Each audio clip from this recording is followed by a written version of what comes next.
안녕하세요. 저는 딸 하나 두고 있는 60대 여성입니다. 세상살이 아무리 험난해도 여전히 살만한 세상이라는 걸 느꼈던 경험을 자랑하기 위해 글을 써봅니다. 세상에는 좋은 사람들이 많다는 걸 알고는 있지만 딱히 실감할 수 있는 경험은 없었죠. 하지만 그날로 인해 저는 세상 보는 눈이 달라졌다고도 할 수 있어요. 지금부터 들려드릴 제 소중한 이야기를 관심 있게 들어주시면 감사하겠습니다. 딸을 가진 후에 남편과 결혼을 한 저는 부모님 돌아가시고 온전히 남편에게만 의지하며 수년을 살아왔습니다. 시부모님도 없어서 저랑 남편은 아기랑 같이 똘똘 뭉쳐서 더 잘 살았어요. 부모님이 준 재산 조금과 남편이 시부모님께 상속받은 재산 조금을 합쳐 우리는 펜션 사업을 시작했죠. 여자아이인데도 유독 공룡을 좋아했던 딸아이를 위해서 고성에 자리를 잡고 펜션을 운영했습니다. 비수기에는 손님이 좀 없지만 그래도 성수기에 왕창 돈을 벌 수 있어서 딸 키우는 데는 전혀 문제가 없었어요. 아마 서울에서 생활했다면 정말 손가락 빨면서 지냈겠죠. 그나마 시골 동네라서 돈이 덜 들었던 것 같아요. 또 고성이 지내다 보면 재밌거든요. 저랑 남편도 펜션을 하면서 고성 구경 많이 하고 널리고 널린 공룡 흔적들을 다 둘러보면서 자주 나들이를 다녔습니다. 딸이 무척 좋아했고 그 덕분에 더 건강하게 컸던 것 같아요.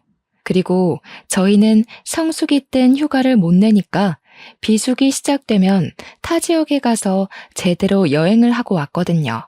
그래서 그날에도 서울의 공룡 박물관을 가기 위해 계획을 했고 즐거운 마음으로 채비 한 채 남편 차에 올라탔었습니다. 오랜만에 가보는 서울 구경에 딸뿐만 아니라 저까지 들떠 있었어요. 게다가 그날은 날씨도 엄청 좋았거든요. 왠지 기분 좋은 하루가 될 것 같아서 설레어 있었는데 당황스럽게도 그날 남편에게 생각지도 못한 일이 발생하게 되었어요. 이상하다. 왜 이렇게 가슴이 답답하고 안 좋지? 아침에 먹은 게 체했나? 어제부터 메스꺼리는 것 같더니 오늘 영 이상하네. 왜? 오늘 아침 겨우 수프 먹은 게 다잖아. 많이 안 좋아? 애 때문에 혹시 몰라서 손 따는 거 가져왔는데 좀 따줄까? 좀 해줘봐. 먹은 것도 없는데 왜 이러는지 모르겠다.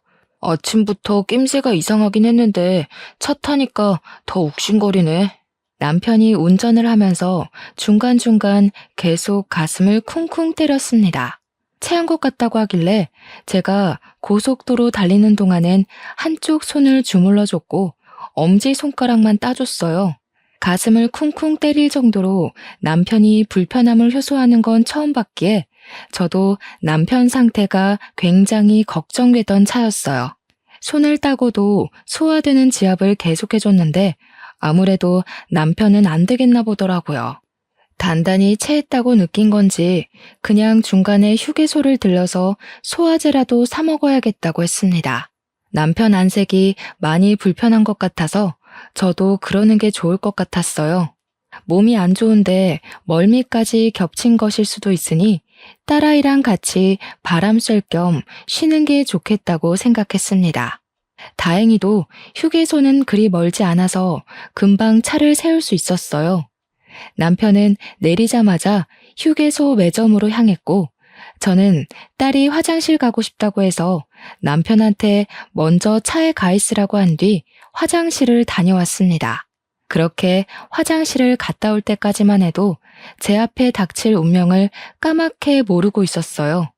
남편이 당연히 차에 있을 거라고 생각해서 차 방향으로 가려는데 사람들이 매점 주위로 막 모여 있는 겁니다. 무슨 큰일이 일어났나 싶어서 딸 손을 잡고 걸어가면서 엿봤는데 그 순간 제 눈에 가장 먼저 들어온 건 남편 신발이었어요. 그 다음 보였던 게 의식을 잃고 누워있는 남편 얼굴이었습니다. 깜짝 놀란 저는 여보 하고 소리치면서 딸을 놓고 인파를 비집고 들어갔어요. 웬 모르는 남성분이 제 남편 심폐소생을 해주고 있는 상황이었습니다. 저는 예고 없이 쏟아지는 눈물을 흘리면서 어쩔 줄 몰라 손을 벌벌 떨었어요. 심장이 미친 듯이 쿵쾅거려 숨도 제대로 못 쉬겠더군요. 갑자기 숨을 못 쉬겠다더니 쓰러져 버렸어. 119 불렀으니까 너무 걱정하지 마라. 이 양반 마누라 되는 분이셔? 아, 어떡해요. 우리 남편 어떡해요? 여보 왜 이래? 눈 좀 떠봐. 어떡해. 저는 심폐소생을 받고 있는 남편을 지켜보는 것 말고는 할 수 있는 게 없었습니다. 그 상황이 너무 무섭고 절망스러웠어요. 그런 제 마음을 잘 아시는 건지 할머니께서 침착하게 저를 진정시켜 주었습니다. 그때 119가 도착하고 구급대원들이 서둘러 남편을 데리고 갈 때 저는 그제야 딸을 챙기고 올라탔어요. 딸도 아빠가 잘못되는 줄 알고 서럽게 울고 있었더라고요. 저도 너무 놀랐던지라 딸을 살피지 못했습니다. 그렇게 휴게소를 떠나고 병원을 가서 검사 확인을 했더니 의사 선생님께서 하는 말이 남편 심장 전선 하나에 문제가 생기긴 했는데 심폐소생이 잘 되어서 괜찮다고 하는 겁니다. 크게 걱정할 필요가 없다고 했어요. 너무 정신이 없어서 순간 망각했는데 심폐소생했던 그분이 땀을 뻘뻘 흘리고 있었던 게 기억이 났어요. 바쁘게 구급차 올라탄다고 감사하단 말을 못 전했다는 것이 그제야 마음에 걸렸습니다. 그 남자분이 누군지 몰랐지만 우리 남편 생명의 은인인 것 맞잖아요. 너무 감사한데 연락처도 몰라서 난처하더라고요.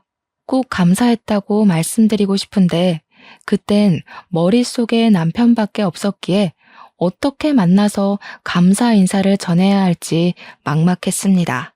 일단은 그보다 급한 것이 또 있었어요. 구급차를 타고 오는 바람에 모르고 있었는데 나중에 남편 신분증 찾는다고 주머니를 뒤졌는데 남편 지갑도 없고 게다가 휴게소에 차를 두고 와버렸더라고요. 저는 지인의 도움을 받아서 일단 남편 차를 먼저 챙기기로 했어요. 늦은 시간이라 그때 그 할머니랑 남성분이 있을리 만무하겠지만 혹시나 싶어 슬쩍 둘러는 봤습니다. 역시나 없길래 매점에 맡겨진 지갑과 차를 끌고 돌아왔어요. 괜찮을 거라는 의사 말대로 남편은 금방 의식을 찾았습니다. 남편이 그날의 기억을 잘 못하길래 제가 생명의 은인 얘기들을 막 해줬어요. 남편도 얼굴 못 본 그분들에게 감사 인사를 전하고 싶어 하더라고요. 그런데 아쉽게도 저는 방법을 찾지 못했습니다. 그래서 남편이랑 둘이서 그 감사함을 마음에 담아두고만 있었어요. 그 후로 딸에게 공룡 박물관 데려가지 못한 미안함이 남아서 그걸 선물로 풀어주느라 은인에 대한 생각은 잠깐 잊고 지냈어요. 그런데 며칠 뒤 남편과 잠자리에 들려고 할 때쯤이었습니다. 모르는 번호로 남편한테 전화가 왔는데 그때 저도 옆에 있어서 들을 수 있었는데요. 나예요. 그때 휴게소에서 쓰러진 애기 아빠 전화 맞지? 어디 몸은 좀 괜찮은가 싶어서 전화해봤는데. 아, 예. 혹시 그때 휴게소에서 아내 곁에 계셔주셨다는 할머님 맞으시죠? 아유, 덕분에 살았다고 연락 꼭 드리고 싶었는데 이렇게 연락이 닿을 줄은 상상도 못했네요. 그렇지. 내가 자네 지갑에서 명함 좀 뺐네. 통 걱정이 돼서 말이지. 나도 이 나이까지 먹으면서 젊은 총각이 길거리에 픽 쓰러지는 경우는 처음 봐서 얼마나 놀랐는데 목소리 괜찮은 거 들으니까 마음이 놓이네. 정말 덕분에 살았어요. 그때 저희 식구들 다 정신이 없어서 감사 인사도 못 드렸습니다. 정말 죄송해요. 감사해요. 그리고 혹시 저한테 심폐소생술 해주신 분과는 아는 사이인가요? 저희가 그분께도 꼭 감사 인사를 하고 싶어서요. 그 사람? 내 아들 놈이야. 의사 일을 하고 있어서 맨날 심폐소생술 하니까 별로 힘들지도 않았을겨. 감사 인사는 내가 전해줄게. 지금은 아기 아빠 몸 걱정만 해. 나도 기절 한번 해본 적이 없는데 젊은 사람이 벌써 몸이 엉망이면 쓰나. 감사합니다. 정말 감사합니다. 제 생명의 은인이세요. 복 받으실 거예요. 아들분께도 꼭 제가 감사했다고 전해주세요. 직접 얼굴 보고 인사드리고 싶지만 바쁘실 것 같아서 이렇게만 말씀드리는 거 죄송해요. 남편은 할머니가 보이지도 않는데 자세를 바로 하면서까지 고개를 연신 숙였습니다. 영영 생명의 은인분들에게 인사를 못 드리게 될 줄 알았는데 그날 밤 연락이 와서 저랑 남편 둘 다 많이 놀랐어요. 할머니 말로는 남편 추후가 걱정되고 궁금해서 지갑에서 명함 하나쯤은 빼도 될 것 같아 손을 댔다고 하더라고요. 남편 지갑에 손을 대준 것이 감사했던 적은 또 처음이었어요. 어쨌든 저도 남편이 전화 끊기 전에 할머니 목소리 듣고 싶어서 폰을 넘겨받아 인사를 드렸습니다. 할머니는 마치 저와 남편의 가족이라도 되는 것처럼 건강을 많이 걱정해 줬어요. 딸도 있으면서 부모가 건강해야지. 딸이 엄마 아빠 닮아서 아주 예쁘던데. 그렇게 예쁜 자식 울리면 좋은 부모 못 되는 거야. 딸한테만 투자하려고 하지 말고 자네들 몸 관리도 같이 신경 써. 가족 하나 잃는 것만큼 식구들에게 못할 짓은 없다. 할머니는 저희에게 참 감사한 충고를 해주고는 전화를 끊으셨습니다. 그 따뜻하고 마음이 너무 고마워서 저랑 남편은 새삼 눈물을 찔끔 보였어요. 그리고 할머니 말대로 건강검진을 소홀히 하지 않으며 살았습니다. 그때는 그저 정말 고맙고 따뜻하신 분이구나 그렇게만 생각하고 지난 일이라 넘겼습니다. 감사 인사도 드렸으니까 더더욱 마음에 남은 무거운 빚은 없었죠. 그리고 저희는 또 일상을 살아갔어요. 저희는 한 고비를 넘겼으니까 다음에는 더 잘 예방할 수 있을 거라고 생각을 했습니다. 그렇게 할머니 말씀대로 남편이 특히 직장과 검진을 병행하면서 주기적으로 검사를 받았는데요. 갑자기 고성병원에서 큰 병원에 가봐야겠다고 하더라고요. 그래서 남편이 연차를 내고 저랑 딸과 함께 서울로 올라갔어요. 검진을 다시 실시했더니 뇌동맥류 질환이 발견되었다면서 수술을 해야 된다는 겁니다. 솔직히 심장이 철렁했지만 그래도 의사 선생님이 남편더러 검진 열심히 해서 목숨에 지장 없이 수술로 해결할 수 있는 거라 했습니다. 조금은 안심이 되었어요. 그런데 문제는 남편 스스로의 기분이었어요. 남편은 평생 감기도 잘 안 했었는데 갑자기 이렇게 아프니까 스트레스를 많이 받았나 보더라고요. 수술을 하고 입원해 있는 동안 부쩍 기운이 빠져갔습니다. 내가 벌써 이러면 안 되는데 미안해 여보. 나 참 볼품없는 가장이지. 당신한테 힘이 돼주고 싶은데 이렇게 병든 닭이 돼버려서 미안해. 무슨 소리야. 그런 말 하지 마. 당신 덕분에 나랑 딸이 버티고 살고 있는 건데 왜 그런 마음 약한 소리를 해. 누구나 아플 수 있는 거야. 미안하면 더 힘내서 빨리 나을 생각이나 해. 남편은 결국 건강상 문제로 큰 병원에서 쉬는 게 좋을 것 같아 서울병원으로 입원을 했습니다. 저랑 딸만 고성에서 펜션 하면서 남편 병원비를 위해 알뜰하게 살았죠. 저는 정말 남편만 힘을 낼 수 있다면 혼자 고생해도 상관이 없었어요. 우리 딸이 갓난아기라서 매일 시달리고 있어야 되는 것도 아니었고 돈 아껴 산다고 굶어 죽는 것도 아니었으니까요. 다만 한 가지 힘든 점이 있다면 시기가 하필 성수기가 아니라는 것이었습니다. 장사가 돈이 안 되니까 남편 병원비 마련하는 것이 좀 빠듯했어요. 그래도 남편한테는 티를 안 냈습니다. 남편이랑 매일 연락하면서 기운을 주고 싶었어요.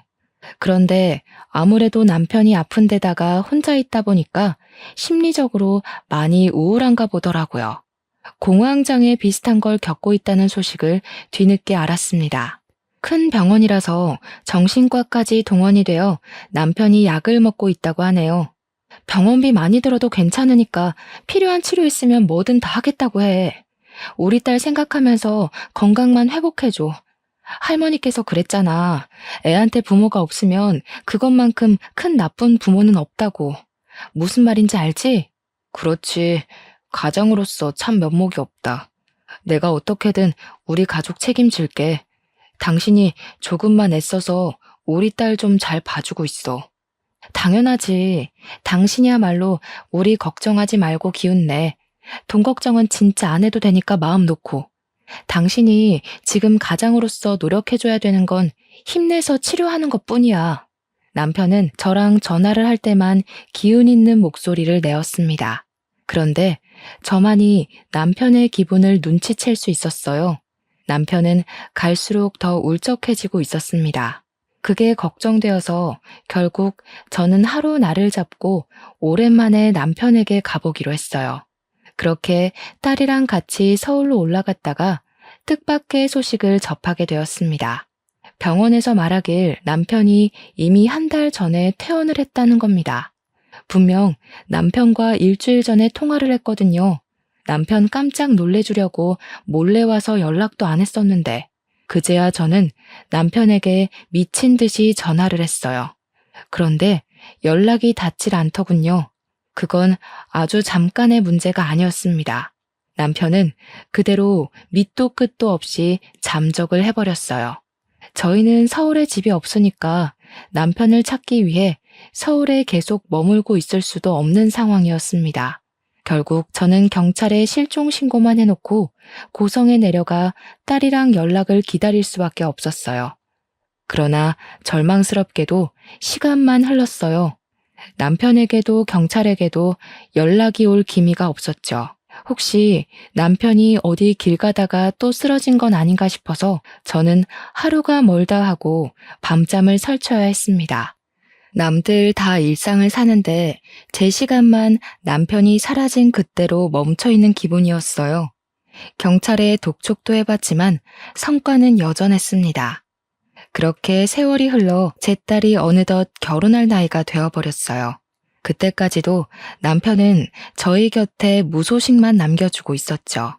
저는 결코 남편을 포기하지 못했는데 딸은 이미 마음속으로 자기 아빠를 저 세상으로 배웅한 듯 했습니다. 그걸 차마 제게는 말 못하고 있는 것 같았어요. 딸의 속상한 마음을 알지만 저는 그 마음을 모른 채 하고 싶었습니다. 인정하는 순간 저는 영영 남편과 만나지 못할 테니까요. 그런데 하늘은 도통 저의 이런 간절한 마음이 보이질 않는 건지 계속 남편을 놓으라고 아우성치는 것 같았어요. 어느 날 딸이 제게 와서 생각지도 못한 소식을 전하더라고요. 엄마, 나 임신했어. 미안해. 엄마가 아빠 때문에 얼마나 힘든지 아는데도 나 사랑하는 사람이 있어. 나만 그렇게 위로받고 행복하게 지내고 있어서 미안해. 그런데 나 이제 그 사람이랑 같이 살고 싶어. 결혼도 안 한 딸이 갑작스레 임신을 했단 소리에 너무 놀라서 벙찌고 말았습니다. 딸이 죄책감을 느끼면서 고백하기를 오래전부터 결혼하고 싶은 남자가 있었다고 하더라고요. 그런데 제가 남편 때문에 끙끙 앓으며 허송세월 보내고 있으니 감히 자기 혼자 행복하게 가정을 꾸릴 면목이 없었다고 차마 사위 될 사람을 소개 못 시켜줬다고 하는 겁니다. 그렇게 결혼을 미루기만 하다가 끝내 덜컥 임신을 하게 되었다고 이젠 정말 결혼을 안 하면 안 될 지경이 되어버려 저한테 알리는 거라면서 딸이 죄인처럼 얘기를 했습니다. 그 순간 머리를 한 대 맞은 것 마냥 정신이 차려졌어요. 남편의 부재로 인해 세상에서 저만 불행하고 가장 힘들다고 생각했고 딸만큼은 아빠의 부재를 못 느끼도록 최선을 다하고 있었다 생각했는데 정작 저는 딸의 인생을 외롭게 만들고 있었던 겁니다. 혼인신고 먼저 하기로 했어. 결혼식은 급한 거 아니니까 그 사람도 기다려준대. 엄마 괜찮아지면 그때 결혼식 하려고. 아니다. 우리 딸 좋을 대로 해야지. 엄마가 너무 엄마 생각만 했네. 미안하구나. 우리 딸이 벌써 이렇게 커서 시집 갈 때가 된 줄도 모르고.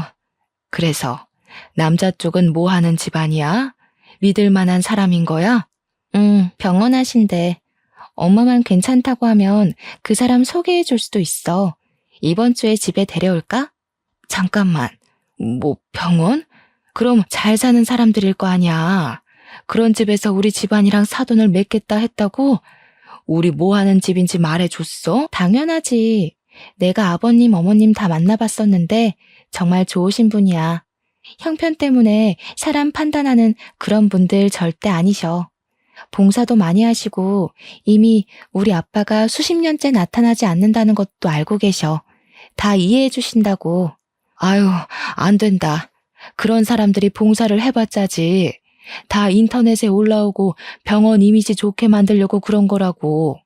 그 사람들이 뭐가 아쉬워서 펜션하는 집안이랑 사돈을 맺으려고 하겠어?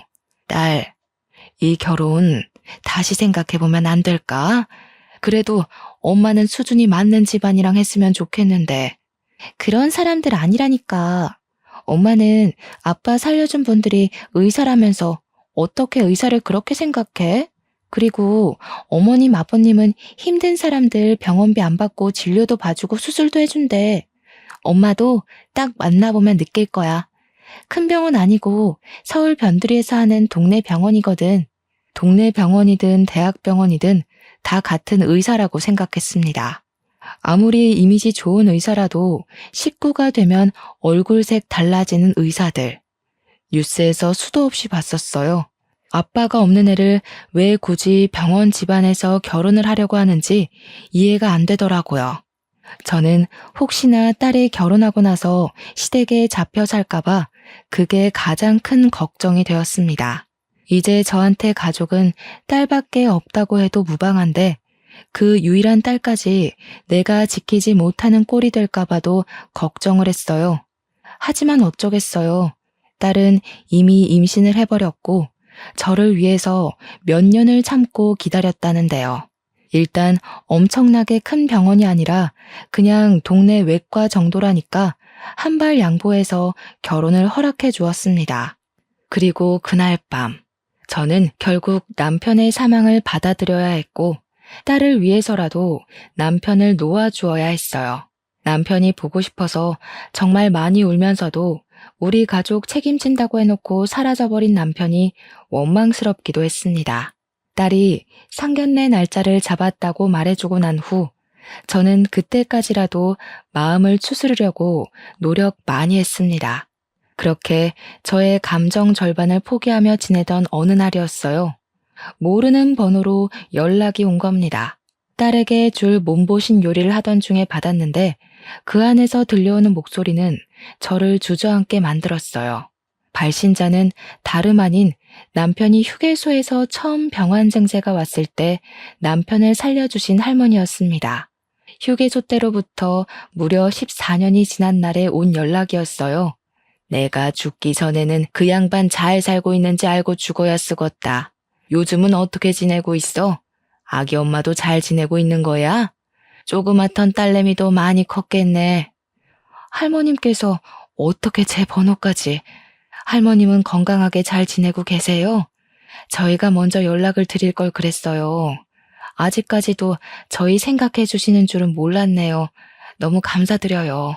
연락은 뭐 시간 되는 사람이 먼저 하고 그러는 거지. 그런 게 뭐 중요한가? 그래서 아기 아빠는 어때? 다 같이 잘 살고 있는 거야? 할머니께서 묻는 말에 저는 남편이 실종돼서 죽었는지 살았는지도 모른다는 소리를 할 수가 없었습니다.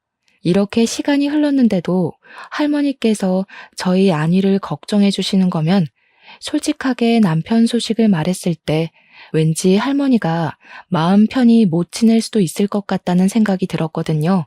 그래서 결국 할머니께 거짓말을 해버렸고 우리 모두 잘 지내고 있다고 답했습니다.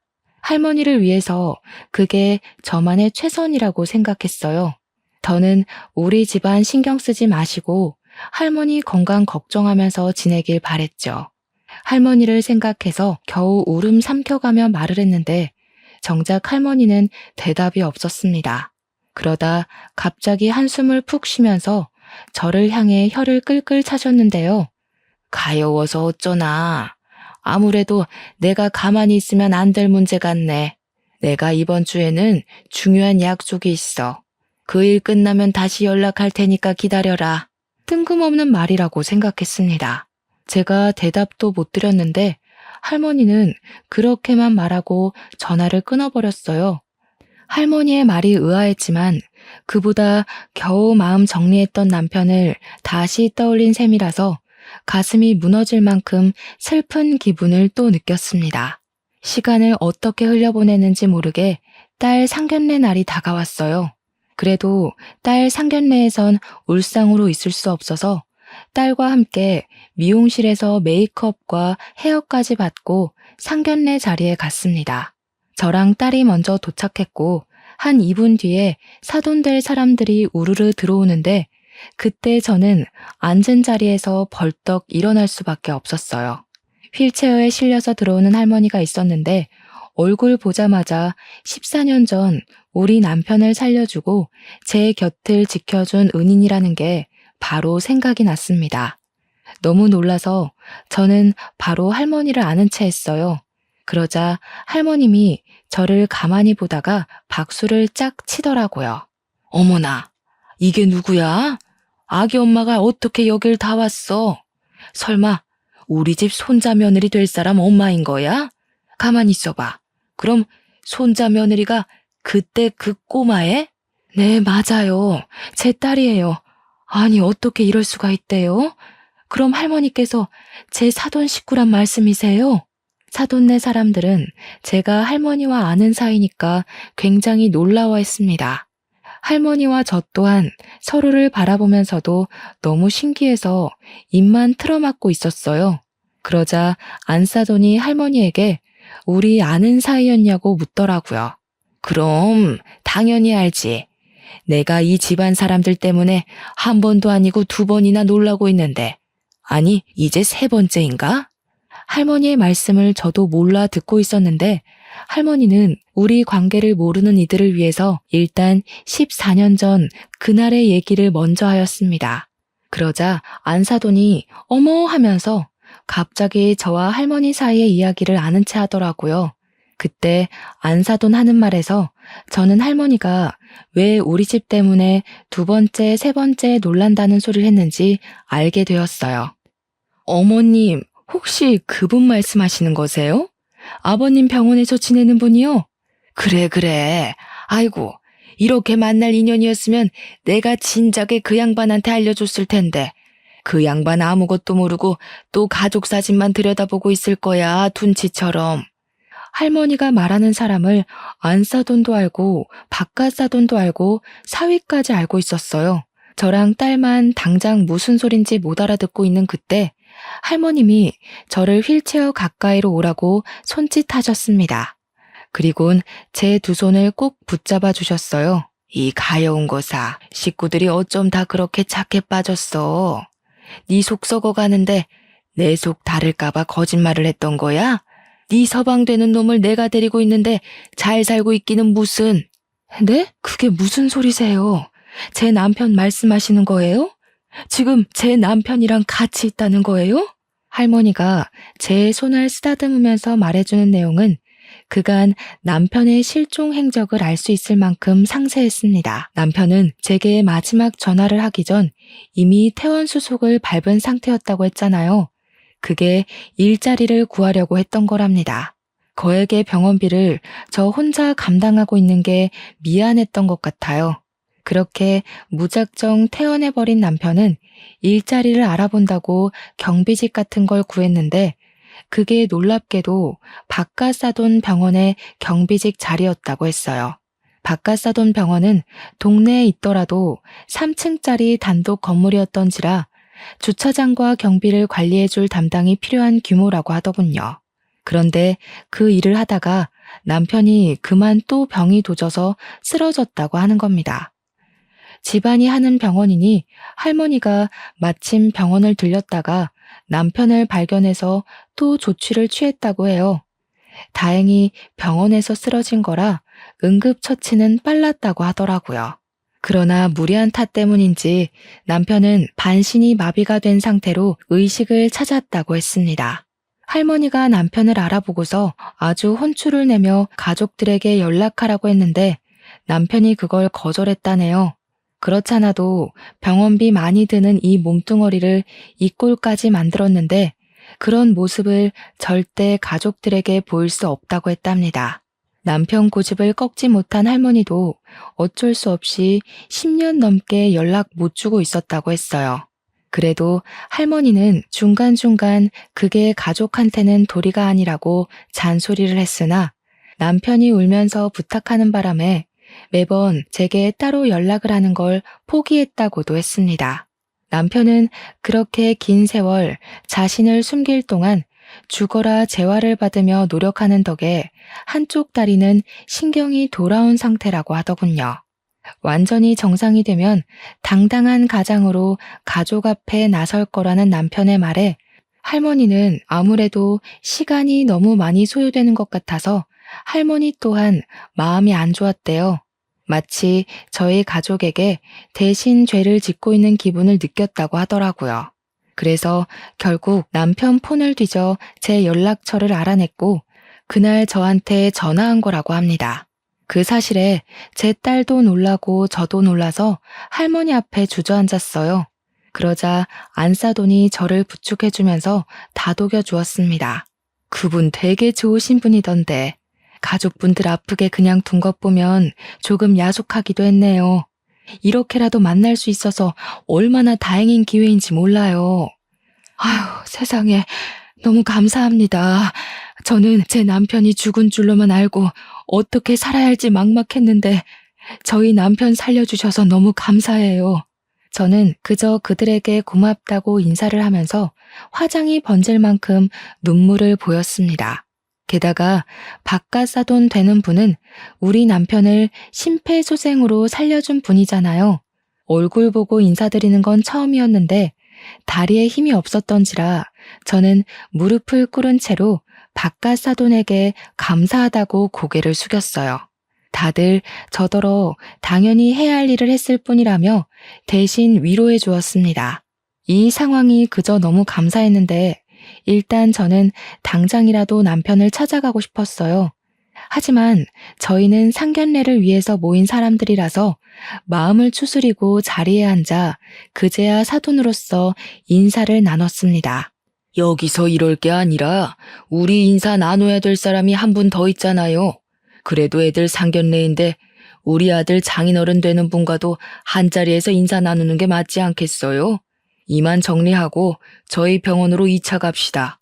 그래도 사돈들이 제 마음을 알아준 건지 상견례를 간단하게 마치고서 서둘러 남편이 있다는 병원으로 데려가 줬어요.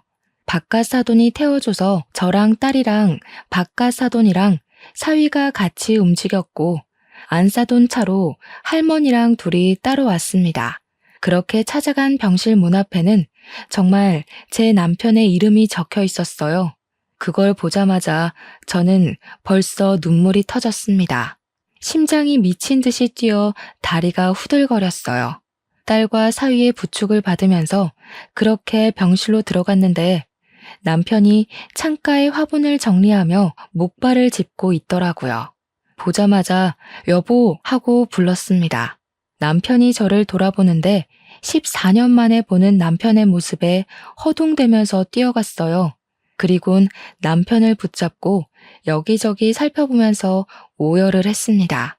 제 눈앞에 있는 남편이 꿈은 아닐까 싶어서 한참을 놓지 못하고 있었는데 남편이 저를 포근하게 안아줘서 실감했어요.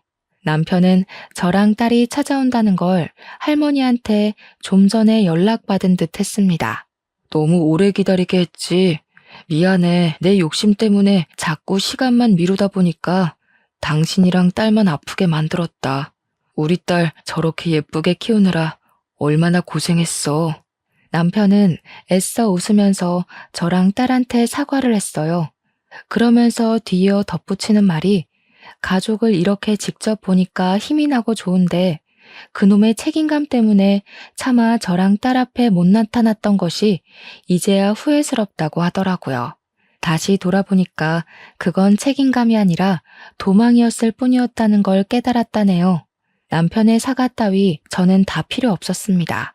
그저 남편이 살아있는 것만으로도 너무 감사했어요. 딸도 뒤늦게 아빠한테 다가와서 아빠랑 포옹을 하며 보고 싶었다고 엉엉 울었습니다. 우리 딸이 아빠 없는 동안 엄청 예쁜 아가씨가 됐네. 어쩜 그렇게 똑 부러지는 사위를 골랐대? 아빠는 두말할 것 없이 우리 사위로 합격이야. 아마 딸보다 내가 더 사위를 잘 알지 않을까 싶은데? 사위는 남편을 바라보면서 어안이 벙벙해선 아저씨가 제 여자친구 아빠인지 꿈에도 몰랐다고 놀라 있었어요. 듣자 하니 딸이 아빠 얘기 나오면 속상해서 사위한테는 그냥 아빠가 오래전에 집 나가서 돌아가신 것 같다고만 했다더라고요. 그래서 사위도 그런 줄로만 알았다네요. 그리고 평소 남편 병실에 종종 찾아오면서 고민 상담을 많이 나눴던 것 같습니다. 제 딸에게 잘 보이고 싶었던 사위는 딸 가진 남편에게 이런저런 조언을 많이 구했다 하더라고요. 사위가 그간 남편의 말동무가 되어준 것 같아 고마웠는데 이것이 사위뿐만이 아니라는 게 좀 놀라웠습니다. 할머니도 남편이 우울증 안 걸리게 케어해준다고 마실 나오는 겸 남편에게 엄마 노릇을 해주었고 사부인도 가끔씩 남편이 먹고 싶다는 도시락을 싸주고 그랬다 하네요. 박가사도는 우리 남편을 1순위 환자로 꼼꼼하게 살펴줬고 병원장인 할머니 남편은 아빠한테 병원비를 받지 않았다고 합니다. 대체 얼마나 많은 은혜를 받은 건지 가늠을 할 수가 없었어요. 그저 사돈 식구들에게 너무 감사해서 몸둘 바를 몰랐습니다. 남편도 우리 가족한테 미안한 마음에 늘 마음속 응어리를 담아두고 살았는데 이렇게 얼굴 보니까 그간의 스트레스와 우울증이 다 씻겨가는 것 같다고 자기가 여태 잘못 판단했다는 걸 자각했어요. 그때 할머니한테 또 잔소리 들으면서 엉덩이를 한 대 맞았네요. 남편도 생명의 은인들이 졸지에 사돈까지 돼버린 일에 신기해하긴 했어요. 그리곤 너무 큰 빚을 졌다면서 우리 딸 잘 부탁드린다고 고개를 숙였습니다. 저 또한 감사해서 사돈 어른들과 일일이 악수를 하며 인사를 했고 할머니 앞에선 무릎을 꿇고서 할머니 손을 잡고 눈물을 터뜨렸어요. 우리 가족 할머님 아니었으면 다 무너졌을 거예요. 정말 감사합니다. 할머니께서 저희 가족 다 살려주셨어요. 죽을 때까지 할머니는 잊지 않고 기억할게요. 그래, 이제 사돈 됐으니까 나한테 많이 갚아주면 되겠다. 설마 기억만 해주고 두 손 놓고 있는 건 아니지? 이 늙은 애미랑 놀아주러 자주 와야 돼. 저는 울음 때문에 대답을 할 수 없어서 고개만 연신 끄덕였습니다. 그때 남편은 목발을 짚고 와서 박가사돈 손을 꼭 잡으며 말하더라고요. 박가사돈, 그때 저 심폐소생술 해주신 덕분에 제가 지금 이렇게 가족들 볼 수 있네요. 정말 제 생명의 은인이십니다. 사돈 식구들 다 제 은인이에요. 다시 한번 감사해요. 전 그냥 의사로서 해야 할 도리를 한 건데요, 뭘. 오히려 저희가 고맙죠. 하나밖에 없는 귀한 딸 보내주시는 건데. 모든 게 제자리를 찾았고 제 시간도 남들처럼 똑같이 흘러가게 되자 저희 딸은 상견례 끝나고 바로 결혼식을 준비할 수 있었습니다. 남편은 딸과 함께 행진하기 위해서 그때까지 열심히 재활을 했어요.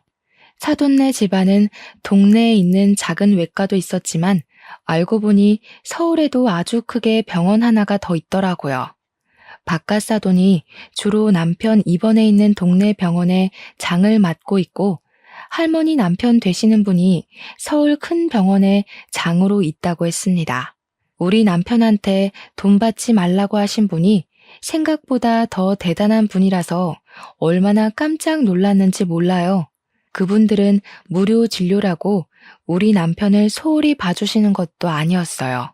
의료기술 총동원해서 우리 남편의 재활에 전액을 다 지원해주고 있다고 들었습니다. 남편은 마음 좋은 사람들이 이렇게까지 도와주니까 더 열심히 해보겠다며 땀 뻘뻘 흘리며 재활을 했어요.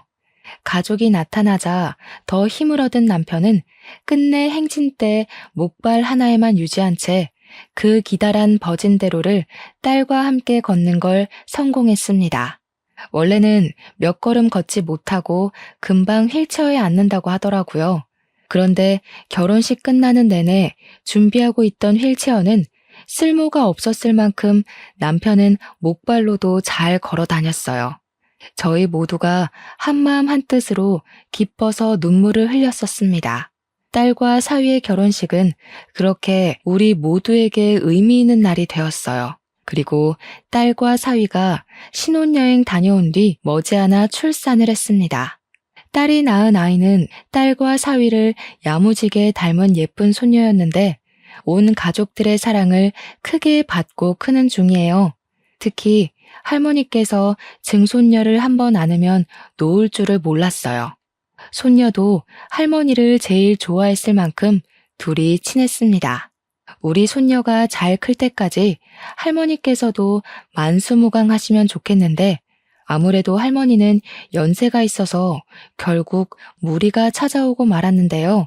아이고, 내가 이 나이 먹고 증손자까지 다 보네. 좋은 사돈 만나서 누릴 거 다 누리고 배부르게 눈 감겠어. 할머니는 그래도 병환 없이 90세가 넘도록 사셨지만 어쩔 수 없는 세월 때문에 결국 하늘나라로 가셨어요. 그나마 우리 손녀가 걸음마 떼는 건 보고 가셔서 얼마나 다행인지 모릅니다. 우리 가족들은 다 같이 똘똘 뭉쳐서 할머니를 잘 보내드렸어요. 장례식장에서도 사돈네 사람들보다 우리 식구가 더 많이 울었는데 특히나 남편이 3일 내내 정신 못 차릴 만큼 오열하고 슬퍼했습니다. 목숨을 살려준 은인을 넘어서 진짜 어머니라고 생각을 했던 것 같았어요. 할머니가 있는 세상이 훨씬 즐거웠지만 그래도 저희들은 여전히 행복하게 지내고 있습니다. 딸과 사위도 다투지 않고 사이좋게 지내는 걸 보니 제가 다 기분 좋더라고요. 할머니께서 우리 집안과 사돈 집안의 인연을 이어준 셈이나 다름없는 것 같아 하늘에 계신 할머니께 틈만 나면 감사하다고 말씀드리고 있어요. 덕분에 우리는 다른 집안과 다르게 사돈과의 사이가 아주 특별해졌습니다. 마치 대가족이 된 것처럼 저희는 자주 연락하고 같이 놀러 다니고 주기적으로 식사를 합니다. 또 명절 때마다 사위랑 딸이 시댁과 친정을 왔다 갔다 하는 게 힘드니까 어차피 얼굴 볼 거 그냥 한 곳에 다 모여서 며칠 동안 같이 지내고 있어요. 이번 추석에는 다 같이 우리 펜션에 와서 바비큐 파티를 하고 놀 생각입니다. 모든 게 그저 즐겁기만 한데 딱 한 가지 마음속에 내내 해결 안 되는 불편함이 남아 있었는데요. 사돈네 병원에서 계속 남편에게 무료 진료를 봐주려고 하는 것이 문제였습니다. 우리는 받을 만큼 받았기에 이제는 어떻게든 한 푼이라도 더 내려고 했거든요. 그런데 사돈 집에서는 간호사까지 시켜서 납부 못하게 해놨더라고요. 안사돈, 이러면 미안해서 얼굴 보기 힘들어요. 저번 약도 무료로 주셨잖아요. 저 이렇게 계속 받고는 못 삽니다. 우리 체면도 있지. 이제 그만 받아주세요. 오호, 사돈네한테는 평생 병원비랑 약값 안 받을 거라니까요. 우리 집안 사돈이 된 특혜니까 넣어두세요. 이건 돌아가신 저희 어머니께서도 반대하실 문제라고요. 저 불효하기 싫습니다. 아이고, 이 사람 참. 그럼 곧 명절에 우리 펜션 와서 고깃배 터지게 먹을 준비하세요. 저도 돈 한 푼 안 받고 대접만 할 테니까 아무것도 들고 오시면 안 됩니다. 저희 펜션에는 사돈댁 돈 반입 금지예요. 예, 그럼 병원비는 바비큐로 갚아주시죠. 제가 좀 많이 먹는 타입인데 감당할 수 있을지 모르겠네요. 사돈네에 미안한 건 여전하지만 그래도 저희는 서로 이렇게 배려하면서 조금은 불편하게 사는 것이 너무 좋습니다. 남편은 사돈네 덕분에 정말 날이 갈수록 몸이 좋아지고 있어요. 입원할 필요는 없어졌고 약 먹으면서 꾸준히 운동을 하면 앞으로는 목발 없이 걷는 것도 가능할 거라고 합니다. 지금 이렇게 사연을 쓰면서 생각해 봐도 저희 집안 얘기가 보통 사연은 아닌 것 같아요. 청취자분들도 그렇게 들어주셨는지 모르겠네요. 저는 사돈댁을 보면서 많이 팍팍해진 세상이 그래도 살만하구나. 나도 마음 따뜻한 사람이 되도록 노력해야지 싶은 자세로 지내고 있어요. 이렇게 너무 좋은 인연을 만나게 해준 제 인생에게 가장 고맙네요. 앞으로 저희 식구는 생명의 은인인 사돈네의 은혜를 갚으면서 살 예정입니다. 제 이야기는 여기까지예요. 따뜻한 제 사연 관심 갖고 들어주셔서 정말 감사합니다.